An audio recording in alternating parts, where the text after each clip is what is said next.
Let's head down under where coach of the Sunshine Girls, Connie Francis, has vowed that the pre-series issues which have affected the team in their ongoing test series against New Zealand will never happen again. This comes after the depleted Sunshine Girls team suffered a 45-70 defeat to New Zealand's Silver Ferns in their opening match earlier today in Auckland.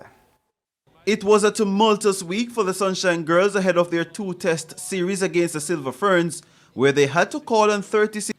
But despite the chaotic build-up, the girls started off the game by scoring from their first. It will never happen again. You know, it has been a very challenging month in order to, to be replacing players and to ensure that we have enough players to come.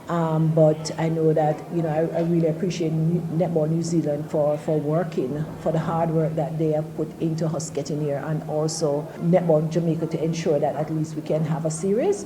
But I can tell you that on our part in Jamaica that it will never happen again. It's a lesson learned, and we'll put our best foot forward for the next time. Nelson was that we can do it. I know we were down on players, but we went out there, we delivered, we took every opportunity with both hands. We fought really hard out there, and I could never ask for anything else from these girls. I'm really proud of them. Potential ranking points deducted from Jamaica as a penalty, but we'll just have to see what the outcome is. I'm still not sure, and I don't think we'll netball either on what those penalties could be until they speak to both Netball Jamaica and Netball New Zealand and get the full story from both sides.